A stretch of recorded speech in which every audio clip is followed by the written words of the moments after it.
राम मंदिरातलं दान सुरक्षित आहे का हो?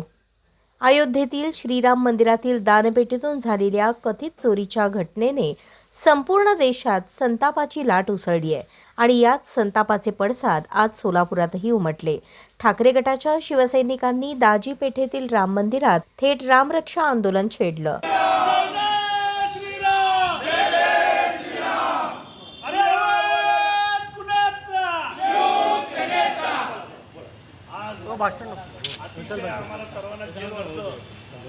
श्रद्धेच्या पैशाला हात लावणाऱ्यांवर कारवाई होणार की नाही? कोट्यवधी भाविकांची श्रद्धा असलेल्या अयोध्येतील श्रीराम मंदिरातील दानपेटीत झालेली गैरव्यवहाराची घटना समोर आल्यानंतर देशभरातील रामभक्तांमध्ये तीव्र संताप उसळलाय. याच पार्श्वभूमीवर सोलापुरातील दाजीपेठ भागातील राम मंदिरात आज ठाकरे गटाच्या शिवसैनिकांनी एकत्र येत जोरदार निदर्शने केली.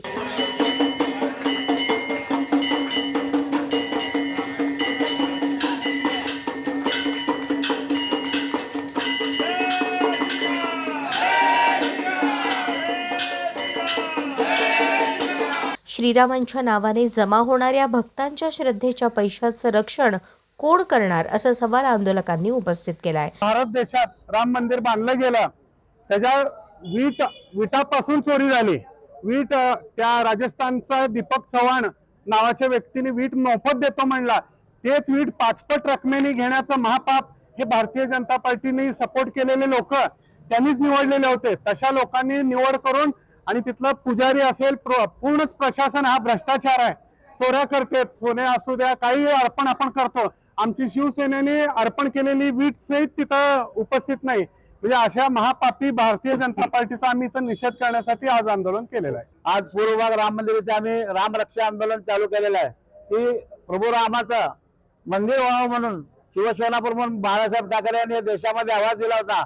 जो तो एकच होता हिंदूचं दैवत. त्या बाळासाहेबांना तमाम देशातील हिंदू एक झाले आणि बाबरी पाड्याने तिथं राम मंदिर बांधलं गेलं. परंतु रामाच्या नावावर हे भाजपवाले सत्तेत आले, परंतु ह्याच रामाच्या नावावर ज्या देणग्या आल्या, सोनं चांदी पैसा आला, त्या अयोध्येतल्या सर्व देणग्या चोराचं काम हे भाजपचे चोर अवलाद करत आहेत. याचा निषेध म्हणून देशभर उद्धव साहेबांच्या आदेशाने आमचे संपर्क प्रमुख सुषमाताई अंधारे यांच्या माध्यमातून सोलापूर शहरातील सगळे पदाधिकारी आलेले आहेत आमचे. आणि आमच्या सोबतच जिल्हा प्रमुख महेंद्रकर सुद्धा आहेत. मनसेचे महिला आघाड्या सर्व जास्तीत जास्त संख्येने आमचे पदाधिकारी उपस्थित आहेत.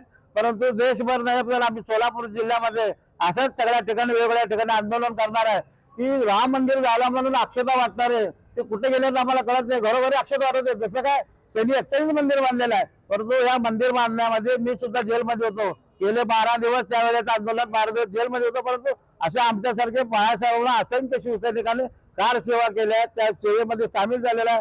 परंतु आता पैसा आल्यानंतर पैसा चोरी करण्याचं काम हे लोक केलेले आहेत.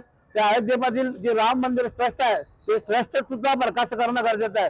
चंपतराय असू द्या, पांडे, मिश्रा, कोण असेल ते पिसरा, सगळ्यांना जेलमध्ये घालणं गरजेचं आहे आणि यांना भाजपचं पित्तळ उघडं पडणार आहे. मंदिर व्यवस्थापन आणि संबंधित प्रशासनाच्या ढिसाळ कारभारावर यावेळी तीव्र शब्दात टीका करण्यात आली. दोषींवर कठोर कारवाई झालीच पाहिजे, अशी एकमुखी मागणी शिवसैनिकांनी केली.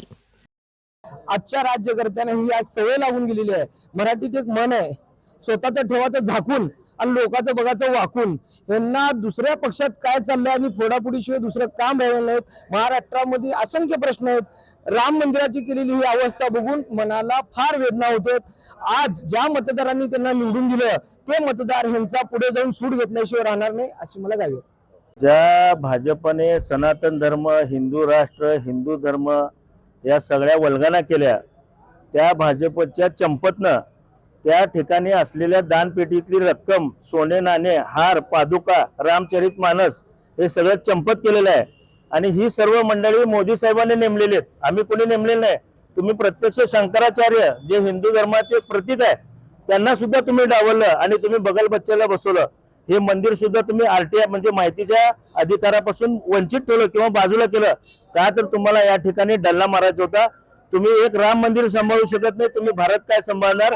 त्यामुळे येणाऱ्या निवडणुकीत भारतीय जनता, या सगळ्या भारतीय जनता पक्ष, भारतीय चोर पक्ष यांना बाजूला केल्याशिवाय राहणार नाही.